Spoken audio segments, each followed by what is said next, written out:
Hello po mga kasindero, magandang araw po sa inyong lahat. Ay, magandang gabi po sa inyong lahat. Alas 10 na nga pala ng gabi ngayon. Alas 10:25. So ito nga mga kasindero, may isi-share ako sa inyo. I-share ko lang sa inyo itong Toyota Rush 2020 model. Nabangga ito pero nung ano pa yon, mga ilang buwan pa. Tapos pumunta rito, may misfire. Papakita ko sa inyo ang misfire. Oh, yun. Pakinggan nyo yung tambutso. Asan yung tambutso? Ito. Yan, misfire. Di kasi makita sa ano eh. Di kasi makita dito sa GoPro yung ano eh. Misfire niya eh. Naka-stabilize kasi itong ano eh, GoPro eh. Tingnan natin. Yan, sana makita nyo, makita sa video yung ano, panginginig.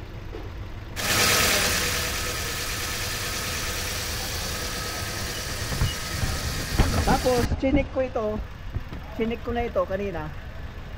Yung lumabas sa scanner, misfire cylinder number 4. So tinignan ko yung coil, may kuryente naman, may ano naman. Tapos kinompression test ko rin, nag-compression test ako, okay naman siya. 90 mahigit yung kanyang compression.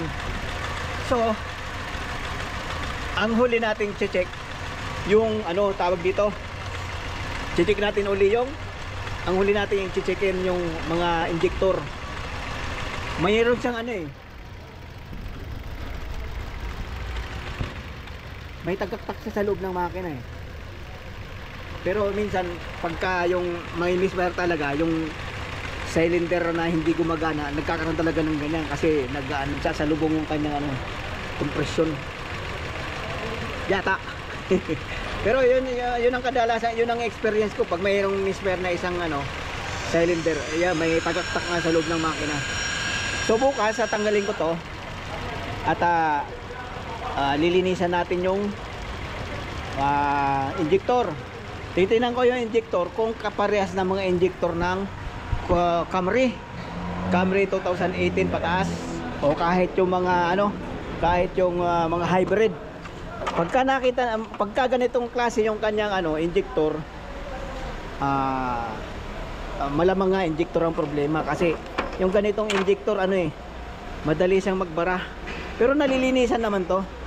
Ito, may panglinis ako rito. Kaya bukas may i-share ko na sa inyo itong kung paano maglinis ng injector. So dahil nga gabi na, bukas na natin na anuhin yan. Bukas na natin gagawin. Bukas ang umaga baklasin natin to. Nandun sa ilalim yung ano eh, yung mga injector. Tingin ko injector nga lang to, kasi yung ano, yung kanyang spark plug ano, maitim. Kita nyo ba? Ayan o, ganyan kaitim. Pero hindi naman siya basa. So ibig sabihin niya, yung kanyang fuel ratio ay hindi ugma, hindi eksakto. Yan. Kaya malamang nga ano, bukas malalaman natin. Bukas malalaman natin yung ano, yung problema nito. Bakit may misfire. So papatayin na natin at bukas na natin to gagawin. So yun ang mga kasintero, kita-kita sa lang bukas. Kalbong-kalbo na pala ako. Kapanalig. Ayan na, magkikita na tayo sa final. Hello po mga kasintero, magandang umaga po sa inyong lahat. At ito na nga, babalikan na natin yung ating iniwang kagabi na gagawin. Ang oras ngayon ay alas 8:30. So yun, babaklasin ko na to. Babaklasin ko na yung injector para linisin na natin, para malaman na natin kung may barado ba talaga yung injector. Babaklasin ko na mga kasindero. So ito na nga mga kasindero, natanggal ko na yung ano, yung air cleaner. Madali namang baklasin yung ano, injector pag natanggal mo na yung air cleaner dito. Ayan. Tanggal ko na rin yung wire, tatanggalin ko na lang yung tornilyo yung dalawa. So ito na nga mga kasindero, natanggal ko na yung ano. Ayan.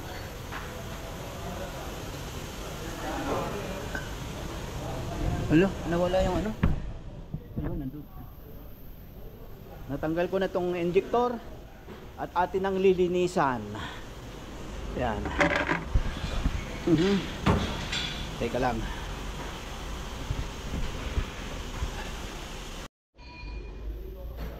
So ito na nga mga kasindero, yung number 4 nilagyan ko ng marka. Ayan, may tanda. Tapos ito lang maglinis dito. Una muna dito muna ilalagay yan. Ito talaga ang panglinis. Ito testingan lang to kung pantay-pantay yung buga ng fuel. So ganito lang yan mga kasindero. Ayan, nakikita nyo yung itim. Yung sobrang itim, tatanggalin muna natin yan. Pero para matanggal natin yan, isaw-saw muna natin dito sa chemical. Chemical yan. Isaw-saw natin dyan para lumambot. Tapos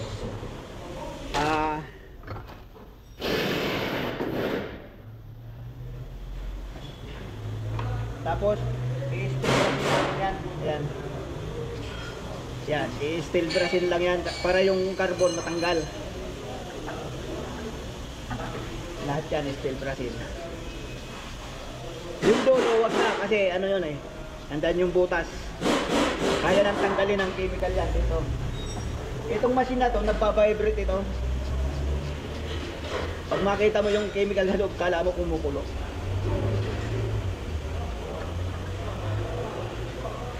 Yan.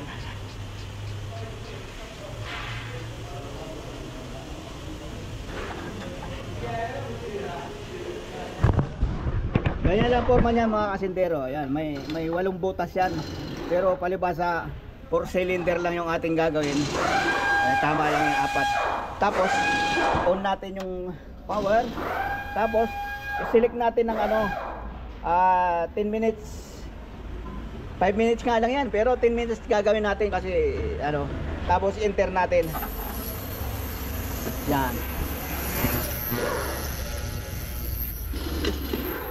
Yan, hintayin natin matapos yan. Sasalang naman natin dito.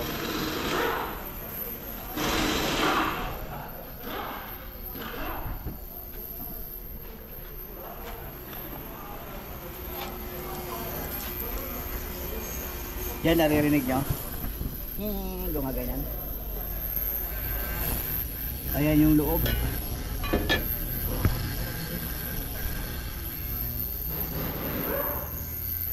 Yung loob, nagbabibrate yung ano dyan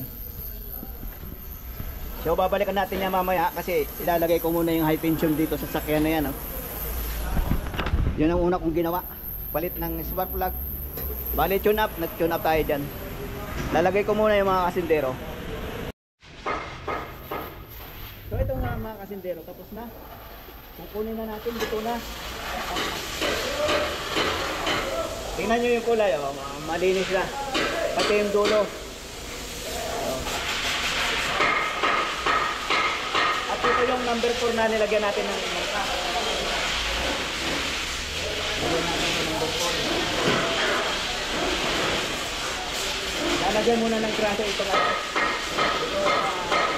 Ito, ring. Para nilagyan dito, hindi makakamit.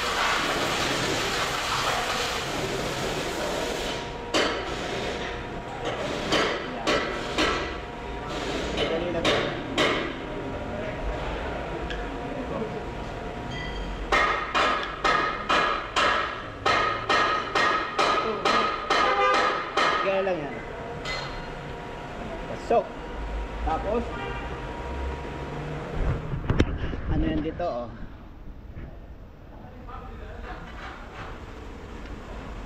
mataas tong ano na to, mahaba. Halos sagad yung tornilyo natin pero abot naman. Pag hindi naman umabot, tatanggalin mo lang to, ilalagay mo lang ito dito direkta.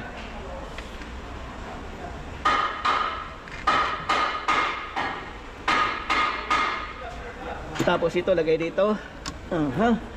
Tapos itong mga connector niyan. Buti ito hindi maliliit yung sakit. Hindi kagaya nito, oh. Ang liliit. Kaya ginawan ko ng paraan ito, oh. Nag-improvise ako ng ano, yung mga sakit na ganyan. Yung ganun to kasi, ang liliit ng mga sakit niyan eh. Yan, oh. Para dito yan. Tapos lalagyan na natin yun dyan, isa-isa. Ito yung number 4. Nilagyan natin ang tanda.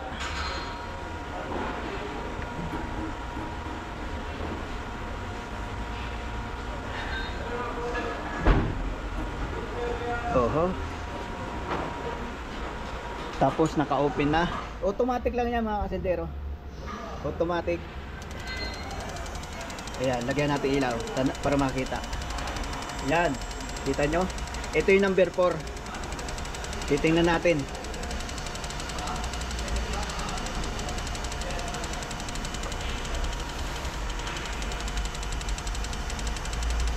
Ganyan lang yan mga kasindero. Tatlong set yan.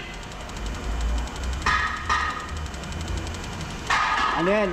Almost 4 minutes. Pero tingin ko parehas lang, oh. Tingnan nyo yung ano. Tingnan nyo yung buga parehas. O baka nalinis na kasi. Hindi natin alam. Titingnan natin mamaya.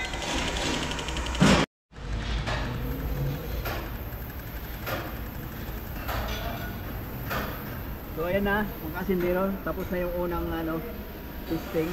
Pare-pares naman siya. Mas marami pa nga yung number 4 eh, oh. Kita nyo, mas marami yung number 4 tsaka yung number 1.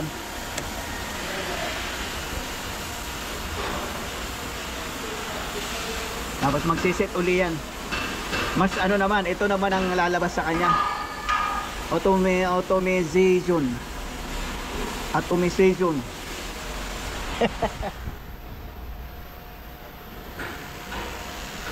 Ayan na, oh. Mas ano siya.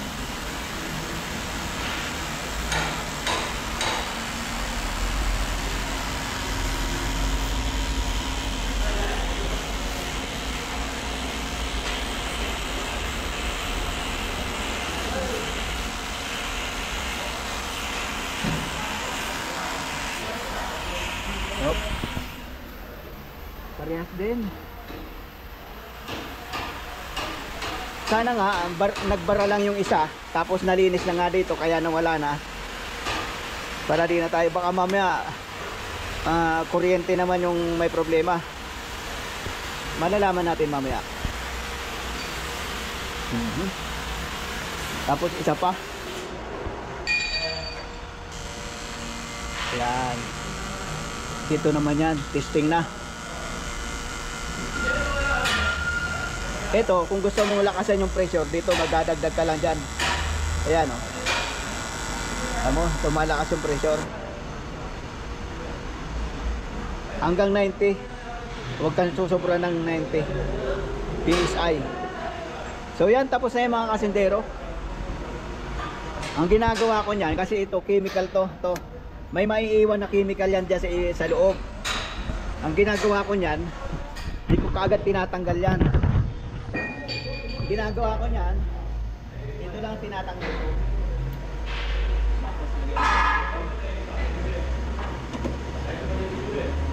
Tapos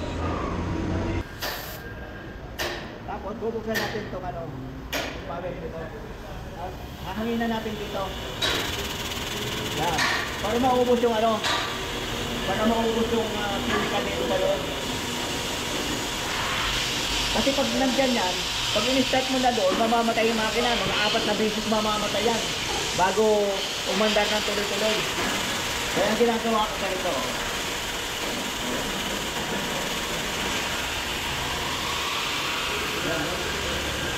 May chemical pa kasi dito sa loob na to. Kaya tingnan nyo ito, mayroon pa.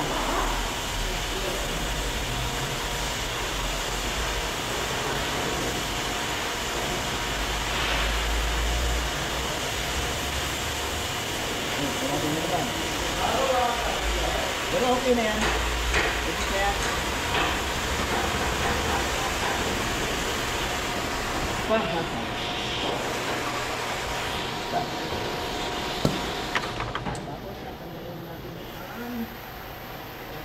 Batahan ulit natin ito ano. Underground kasi nakura. Pero dito sa likod meron naman.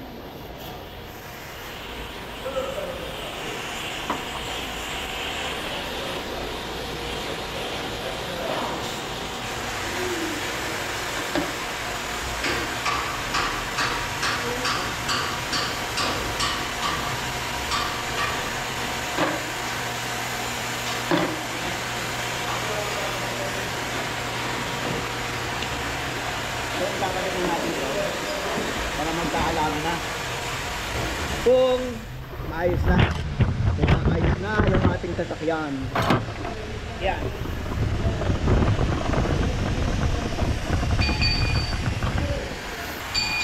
So, ikakabit ko muna mga asintero.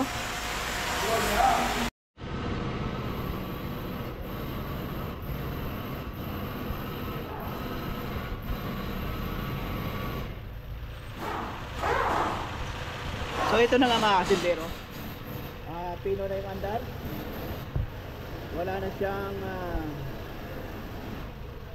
siyang misfire. Pakinggan natin yung tambot sa likod.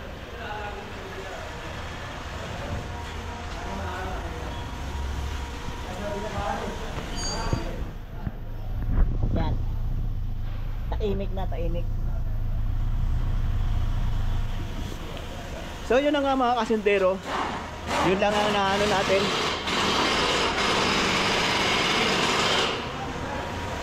Yun lang ang na-find out natin. Find out. So ayos na mga kasindero, tuwa na yung may-ari. Kasi kahapon nga may lumalagotok sa ano, sa loob ng makina eh. Yung kuro-kuro at palapalagay ng ibang ano, ibang tumingin. May ano niya, may something sa loob. Eh sabi ko naman, try muna natin. Tinesting ko itong coil, okay naman. Nag-compression test ako kahapon, okay naman. Sabi ko isa na lang ang option natin. Maglinis tayo ng ano, maglinis ng injector. So yun na nga, yun din ang naano natin. At okay na. Matutuwa na yung may-ari. Baka magbigay ng boxes.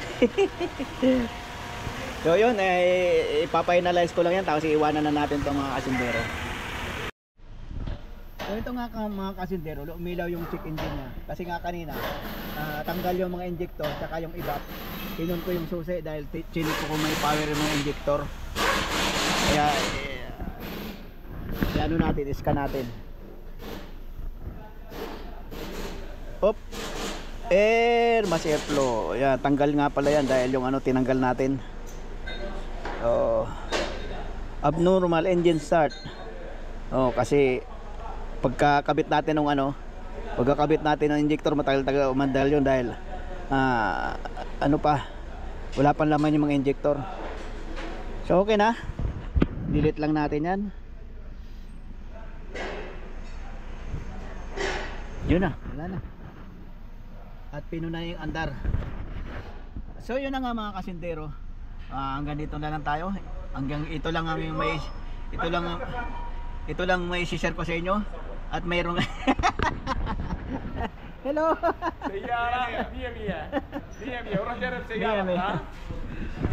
So yun na nga mga kasindero, hanggang dito lang ang ating may share sa inyo. Maraming salamat po sa inyong panonood. At God bless po sa inyong lahat. Bye bye po mga kasindero. Bye bye.